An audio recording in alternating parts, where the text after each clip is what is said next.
నమస్తే, నేను Vaishnavi. Welcome to master కి టీవీ. ఇది సామాన్యుడి స్వేచ్ఛకు సంకేతం. ఇక డీటెయిల్స్ చూసుకున్నట్లయితే బాల్నగర్ ఎక్సైజ్ పోలీస్ స్టేషన్ పరిధిలో కల్లులో కలిపే మత్తు పదార్థాలను రవాణా చేస్తున్న వ్యక్తిని బాల్నగర్ ఎక్సైజ్ పోలీసులు అదుపులోకి తీసుకున్నారు.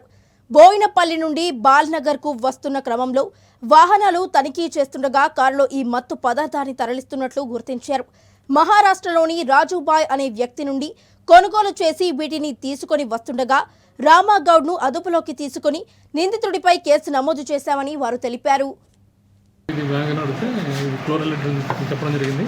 ఈచ్ బ్యాగ్ వచ్చేసి 28 కేజెస్ ఉంది. టోటల్ 568 కేజెస్ ఫ్లోరల్ హైడ్రేట్ మత్తు పదార్థం. ఇది కల్లులో కలిపే మత్తు పదార్థం.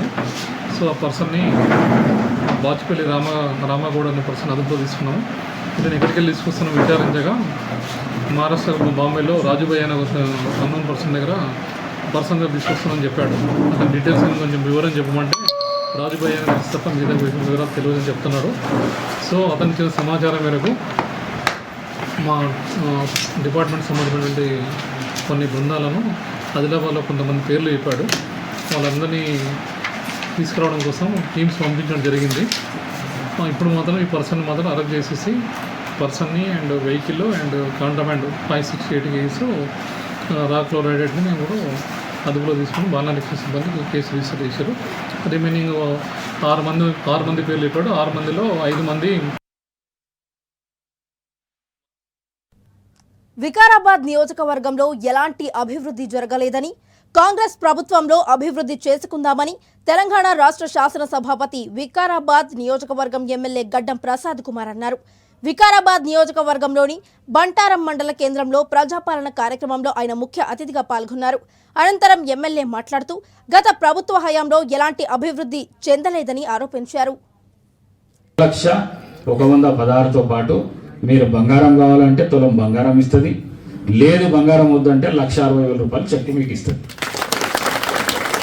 ఆ విధంగా కళ్యాణ లక్ష్మి షాదీ ముబారక్ ఉంటుంది. అట్లనే అన్నీ ఏదైతే నా మీద ఆశలు పెట్టుకొని మీరు నాకు ఓటేసి నన్ను గెలిపించారో ఆ ఆశలను ఎక్కడ కూడా వమ్ము చేయకుండా ముంగల్కి తీసుకుపోయి అన్ని సమస్యలు పరిష్కారం చేసుకునే విధంగా మన ప్రయత్నం ఉంటుందని చెప్పేసి మీ అందరితో తెలియజేసుకుంటూ మరొక్కసారి ఈ అప్లికేషన్స్ 6 తారీఖు లాస్ట్గా. యాదాద్రి భువనగిరి జిల్లా పరిధిలోని బీబీ నగర్ ఎయిమ్స్ ఆసుపత్రికి అత్యవసర సమయంలో ఎయిర్ ట్రాన్స్పోర్ట్ డ్రోన్ ద్వారా మెడిసిన్ సరఫరా ప్రయోగం సక్సెస్ అయ్యింది. అందులో భాగంగా గత 3 రోజులుగా 3 సార్లు డ్రోన్ ద్వారా మెడిసిన్ ట్రయల్ రన్ పూర్తి అయింది. హైదరాబాద్ నుంచి బీబీ నగర్ ఎయిమ్స్ ఆసుపత్రికి ప్రభుత్వ ఆసుపత్రులకు కేవలం 5 నిమిషాల్లో మందులను తీసుకువెళ్లింది. ప్రయోగం సక్సెస్ కావడంతో త్వరలో అధికారికంగా ప్రధాని నరేంద్ర మోడీ చేతుల మీదుగా ప్రారంభోత్సవం చేయనున్నట్లు అధికారులు తెలిపారు. మన ఆర్ఎండ్బి ఆఫీస్ ముందల కొత్త మార్కెట్ కమిటీ ముందు మన డ్రోన్ ట్రయల్, అంటే ఈ డ్రోన్ ఏంటంటే ఎయిమ్స్ నుంచి మోనగిరికి ఎమర్జెన్సీ మెడిసిన్ అంటే బై రోడ్ ద్వారా తెస్తే పేషెంట్కు అత్యవసర సమయంలో అందుతో లేదో అనే ఉద్దేశంలో సెంట్రల్ గవర్నమెంట్ మోడీ గవర్నమెంట్లో ఒక ప్రయోజనాత్మకంగా మోనగిరికి ప్రత్యేకంగా డ్రోన్ ద్వారా మెడిసిన్ ఇవ్వడానికి వీళ్ళు ఏర్పాటు చేశారు. దానిలో ట్రయల్స్ భాగంగా ఈరోజు 3 ట్రయల్స్ కూడా జరిగింది. 5 నిమిషాలలో అంటే ఎయిమ్స్ నుంచి 5 నిమిషాల్లో మనకు మెడిసిన్ మోనగిరికి అందుబాటులోకి తెస్తున్నారు కూడా. ఆల్రెడీ ట్రయల్స్లో అయిపోయింది. ఇది ప్రయత్నంగా నిరూపించబడింది. ఈరోజు సక్సెస్ఫుల్గా వాళ్ళు చేశారు. దీనికి మనకు కృతజ్ఞతగా ఎంతో మోడీ గారి చలవ వల్ల ఇటువంటి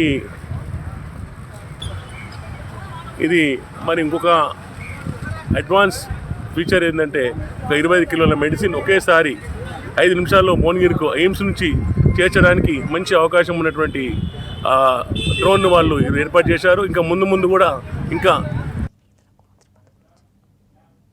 10 మంది బీసీ నేతలకు మంత్రి పదవులు ఇచ్చారని జగన్ చెప్పుకుంటున్నాడు. వారిలో ఒక్కరికైనా వారి శాఖలో ఒక అటెండర్ని మార్చగలిగే అధికారం ఉందా అని టీడీపీ రాష్ట్ర అధ్యక్షులు అచ్చెన్నాయుడు ప్రశ్నించారు. ఒక కానిస్టేబుల్ కు ఒక అటెండర్ కు ట్రాన్స్ఫర్ చేసే అధికారం ఏ ఒక్కడికైనా ఉందా అని చెప్పి అడుగుతున్నాను. బాధ ఆవేదన కలుగుతుంది. అధికారం లేకపోయినా పర్వాలేదు, గౌరవం ఉండాలి, ప్రతిష్ఠ ఉండాలి. ఈ రాష్ట్రంలో బలహీన వర్గాలకి ప్రాతినిధ్యం వహిస్తున్నటువంటి ఒక మంత్రి గోపాలకృష్ణ వైఎస్ జగన్మోహన్ రెడ్డి చిన్నానికి కింద కూర్చొని పాదాభివందనం చేసి బలహీన వర్గాల పరువుని మంట గలిపేవే. ఇది ఒక బాధ, ఆవేదన కలుగుతున్న విషయాన్ని మీ అందరి దృష్టికి తీసుకొస్తున్నాను. పేరుకి 10 మంది బీసీ మంత్రులు. మా ఉత్తరాంధ్రలో యామహామేలు ఉన్నారు.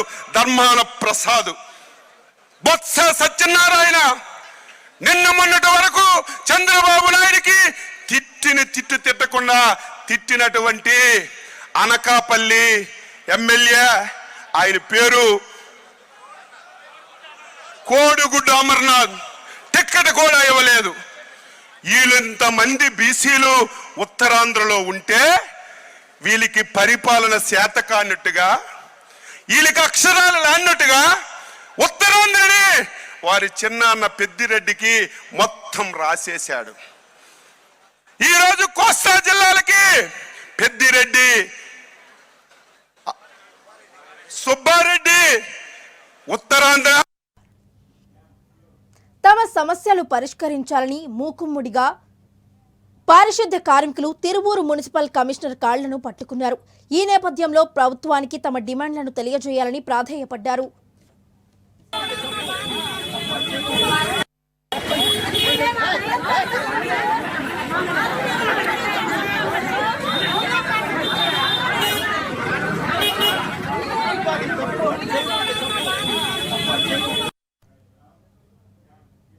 జగన్ దిగజారుడు వ్యాఖ్యలపై చంద్రబాబు స్పందించారు. మీ ఇంట్లో మీరు చిచ్చు పెట్టుకుని మాపై పడతారేంటి? అది మీ కుటుంబ వ్యవహారమని విమర్శించారు. మాకేం సంబంధం? మీ తల్లి, మీ చెల్లి మీరు చూసుకోవాలి. ఏదో ఒకలా వేరే వాళ్లపై బురద చల్లడం రాజకీయం కాదని తెలిపారు. 2000 రూపాయలు ఇచ్చాం, ఎన్నికల్లో 3000 రూపాయలు చెప్పాం. ఈ ముఖ్యమంత్రి 3000 రూపాయలు చెప్పాడు. ఎన్నికలు అయిన తర్వాత నేను పెంచుతూ పోతాను 250 రూపాయలు, 250 రూపాయలని. ఇప్పుడు 3000 చేస్తే ఈ మధ్యకాలంలో ఎంత కొట్టేశావు, ఎంత బకాయి ఉన్నావు, నీ నమ్మకం ఏంటి, నువ్వు ఇచ్చిన మాట ఏంటి, సమాధానం చెప్పమని అడుగుతున్నావు. విశ్వసనీయత అంటే మాటలతో రాదు, ఏదైనా అదే మాదిరిగా ఉంది. ఈ పార్టీలు ఉన్నారు కాబట్టి నేను మాట్లాడదలుచుకోలేదు, కానీ రాష్ట్ర భవిష్యత్తు కోసం నేను మాట్లాడుతున్నా, ఆవేదనతో మాట్లాడుతున్నా, చాలా బాధతో నేను మాట్లాడుతున్నా. మాట్లాడితే అందరినీ విమర్శించడం, అన్ని రాజకీయ పార్టీలను విమర్శించడం ఒక అలవాటుగా పెట్టుకున్నాడు. చెప్పేటి అన్ని అబద్ధాలు. వాళ్ళ ఇంట్లో మనం చిచ్చు పెట్టామంట, వాళ్ళ ఇంట్లో మనం. టీడీపీ జనసేన ప్రభుత్వం రాగానే పారిశుద్ధ్య స్థానిక సంస్థల ప్రజా ప్రతినిధులకు గౌరవ వేతనం పెంచుతామని హామీ ఇచ్చారు చంద్రబాబు. గతంలో 2 సార్లు పెంచింది టీడీపీ ప్రభుత్వం అని తెలిపారు. ఇప్పుడు 3000 ఉన్న గౌరవ వేతనం 10,000కు పెంచుతూ హామీ ఇచ్చింది. మీ గౌరవాన్ని పెంచే బాధ్యత నాది. ఇంకొక కౌన్సిలర్ 3000 నుంచి 10,000 రూపాయలు చేసే బాధ్యత కూడా తీసుకుంటాం. ఇంకో పక్క ఎంపీటీసీ వారికి కూడా 10,000 రూపాయల ఆందోళన ఇచ్చే బాధ్యత తెలుగుదేశం ప్రభుత్వం తెలుగుదేశం జనసేన ప్రభుత్వం తీసుకుంటాం. 4వది జడ్పీటీసీలకి 6,000 ఇస్తున్నారు, ఎంపీపీలకి 10,000 ఇస్తున్నారు. ఈ 2 కూడా 15,000 చేసే బాధ్యత, కార్పొరేటర్ కూడా 15,000 చేసే బాధ్యత తెలుగుదేశం జనసేన ప్రభుత్వం ఏర్పాటు చేస్తామని చెప్పి కూడా నేను మీకు తెలియజేస్తున్నా. జడ్పీటీసీ ప్రెసిడెంట్కి 40,000 నుంచి 50,000 చేస్తాం. మేయర్ కూడా అదే విధంగా పెంచుతామని చెప్పి నేను మీకు తెలియజేస్తున్నాను. ఇది గౌరవ వేతనం అనేది మీకు ఇచ్చే గౌరవం. బాలయ్య యువసేన రూపొందించిన క్యాలెండర్ను ప్రముఖ దర్శకులు బోయపాటి శ్రీను ఆవిష్కరించారు. ఈ సందర్భంగా బాలయ్య యువసేన సభ్యులు కృతజ్ఞతలు తెలిపారు.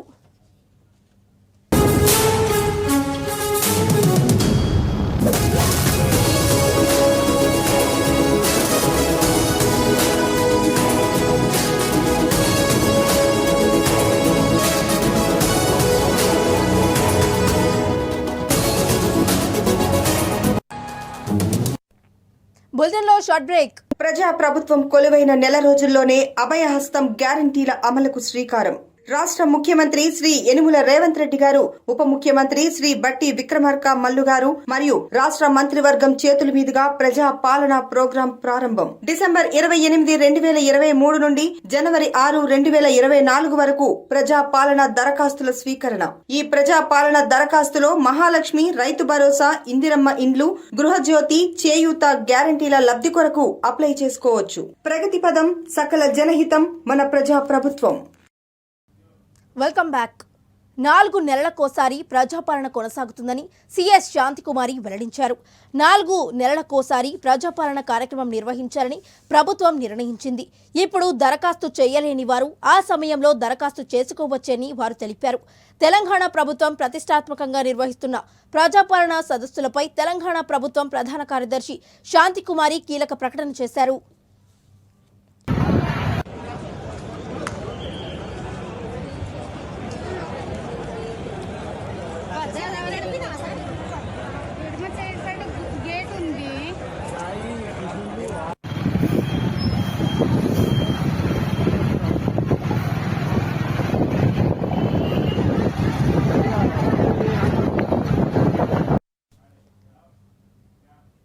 ఏలూరు జిల్లా దెందులూరు నియోజకవర్గం ఎమ్మెల్యే కోటారు అబ్బయ్య చౌదరి చేతుల మీదుగా ఏపీ వడ్డీ కార్పొరేషన్ చైర్మన్గా కొల్లేరు వైసీపీ నేత ముంగర సంజీవ్ కుమార్ పదవీ ప్రమాణ స్వీకారం చేశారు. అనంతరం ఎమ్మెల్యే కొల్లేరు గ్రామాలలో నిర్వహించే ప్రజా ఆశీర్వాద పాదయాత్రలో ఆయన పాల్గొన్నారు. ఈ సందర్భంగా ఎమ్మెల్యేకు పైడి చింతపాడు గ్రామస్తులు, మహిళలు ఘన స్వాగతం పలికారు. ఈరోజు అందరూ కూడా ఒకే ఒక పేరుతో ప్రపోజ్ చేసి గౌరవ ముఖ్యమంత్రి గారి ఆశీర్వాదంతో ఈరోజు మీ అందరి ముందు కూడా ప్రమాణ స్వీకారం మీ అందరి ముందు మీ గ్రామంలో మీ బిడ్డను చేయబోతూ ఉన్నాం. ప్రమాణ పత్రం డాష్ అని నేను ముంగర సంజీవ్ కుమార్ అని నేను ఆంధ్రప్రదేశ్ వడ్డీ సంక్షేమ మరియు అభివృద్ధి సంస్థ జగన్ రెడ్డిని నమ్ముకుంటే ఎవరికైనా ఇదే గతి అని మంత్రి అమర్నాథ్ విలపించారు. చంద్రబాబు, పవన్ కళ్యాణ్ పై అవాక్కులు చవాక్కులు పేలిన అమర్నాథ్ ఒక సభలో ఇలా ఆవేదన చెందారు. తనను చివరికి గాలిలో నిలబెట్టేసరికి ఇదిగో ఇలా వెక్కి వెక్కి ఏడుస్తున్నాడు.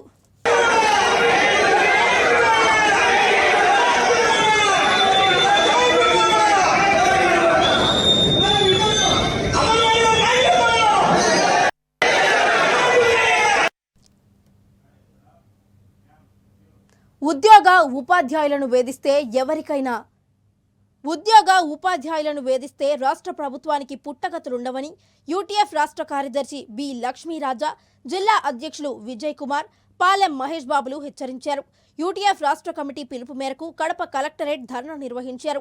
ఈ సందర్భంగా వారు మాట్లాడుతూ తాము అధికారంలోకి వస్తే ఉద్యోగుల సమస్యలన్నింటినీ తక్షణమే పరిష్కరిస్తామని హామీ ఇచ్చి ముఖ్యమంత్రి జగన్మోహన్ రెడ్డి మోసం చేశారని వారు ఆరోపించారు. సహకరిస్తే ఉద్యోగ ఆందోళనలో అధికారంలోకి వచ్చినటువంటి జగన్మోహన్ రెడ్డి గారు గద్దెనెక్కిన తర్వాత ఈ 4 సంవత్సరాల కాలంలో పూర్తిగా ఉద్యోగ ఉపాధ్యాయులను విస్మరించారు. పైపెచ్చు ఈరోజు ఉద్యోగ ఉపాధ్యాయులు తమ అవసరాల కోసం దాచుకున్నటువంటి ప్రావిడెంట్ ఫండ్, ఏపీజీఎల్ఐ సొమ్మును కూడా ఈరోజు ఉద్యోగులు తమ అవసరాల కోసం దరఖాస్తు చేస్తే రుణాలు కూడా చెల్లించకుండా ఆ సొమ్మునంతా కూడా ప్రభుత్వ అవసరాల కోసం తరలించినటువంటి పరిస్థితి ఉంది. కాంగ్రెస్ పార్టీ హామీలపై ఒక మోసపూరితమైన బులెట్ని కేటీఆర్ రిలీజ్ చేశారు. టీపీసీసీ సీనియర్ ఉపాధ్యక్షులు నిరంజన్ అన్నారు, కాంగ్రెస్ పార్టీని విమర్శిస్తే మాకు బాధ లేదు, మీ విమర్శలకు ప్రతి విమర్శలు చేసే దమ్ము మాకుందని ఆగ్రహం వ్యక్తం చేశారు. ఇంకా అధికారంలో ఉన్నాం అనే మత్తులో కేటీఆర్ మాట్లాడుతున్నారని వారు ఆరోపించారు. అనేక విధాల కృషి చేసినటువంటి పార్టీ, ఈ పార్టీ మీద మీ కోపం ఉంటే ఉండవచ్చు, మీ రాజకీయ స్వార్థం గురించి, కానీ మా పార్టీ గుర్తు మీద 420 అనే ముద్రించే ధైర్యం మీకు ఎక్కడిదని నేను ప్రశ్నిస్తా ఉన్నాను కేటీఆర్ గారు. అసలు లుచ్చాలు మీరు, చీటర్స్ మీరు, ప్రజలను మోసం చేసింది మీరు. ఈ 420 అనే కాంగ్రెస్ పార్టీ అస్తం గుర్తు మీద ముద్రించే ధైర్యం మీకు ఎక్కడి నుంచి వచ్చిందని. యువతకు ఉద్యోగాలు, ఉపాధి అవకాశాలు అంటూ జగన్ ఇచ్చిన హామీలు అందని ద్రాక్షలే అంటూ తెలుగు యువత వినూత్న నిరసన చేపట్టింది. జగన్ ఇచ్చిన హామీలన్నీ విఫలమయ్యాయని విమర్శించారు. ఇక ఈ ప్రభుత్వం గద్దె దిగడమే మార్గాంతరమని టీడీపీ నేతలు ఆరోపించారు. ఆంధ్రప్రదేశ్లో నిరుద్యోగులు కళ్లకు కాయలు కట్టినట్టు ఎదురు చూస్తే ఇప్పటికి జనవరి 1 వచ్చినా జాబ్ క్యాలెండర్ లేదు. తీరా ఆంధ్రప్రదేశ్లో నిరుద్యోగుల పరిస్థితి ఎట్లా ఉందంటే జగన్మోహన్ రెడ్డి జాబులు ఇస్తాడేమో, విడుదల చేస్తాడేమో, నోటిఫికేషన్ ఇస్తాడేమో అని చెప్పి ఎదురు చూసి చూసి చూసి వాళ్ళ ఆశలపైన నీళ్లు చల్లేశాడు మరొకసారి ఈ ముఖ్యమంత్రి. అందులో భాగంగానే ఈరోజు జగన్మోహన్ రెడ్డి పరిపాలనలో ఆంధ్రప్రదేశ్ రాష్ట్రంలో నిరుద్యోగుల పరిస్థితి ఈ విధంగా అందని ద్రాక్షగా మారిపోయింది. ఇదిగో ఇస్తాడు, అదిగో ఇస్తాడు అని చూసి చూసి ఆ రోజు ఆంధ్రప్రదేశ్ రాష్ట్ర వ్యాప్తంగా నిరుద్యోగ యువత ఆశల పల్లకిలో ఏదో చేస్తాడు, ఒక అవకాశం ఇస్తాడంటే ఇచ్చినందుకు బాగా బుద్ధి చెప్పాడు ఈ రాష్ట్ర ముఖ్యమంత్రి. బస్ భవన్లో అద్దె బస్సు ఓనర్లతో సమావేశం ముగిశాయని వీసీ సజ్జనార్ అన్నారు. వాళ్లు కొన్ని సమస్యలు మా దృష్టికి తీసుకువచ్చారు. ఒక కమిటీ వేసి వారం రోజుల్లో వారి సమస్యల పరిష్కారం చేస్తామని తెలిపారు. రేపటి నుంచి ఎలాంటి సమ్మె ఉండదని వారు తెలిపారు.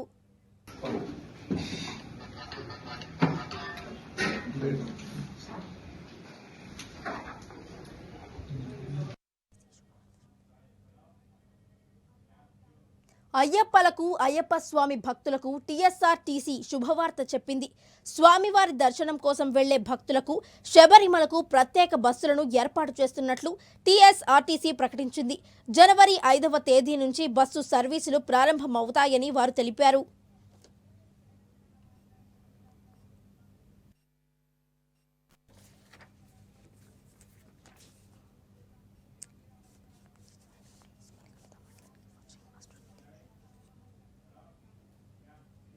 ఇక ఇవి ఈ బులెటిన్ అప్డేట్స్. మరిన్ని అప్డేట్స్ తో మళ్ళీ కలుద్దాం. Until then keep watching master కి టీవీ. ఇది సామాన్యుడి స్వేచ్ఛకు సంకేతం.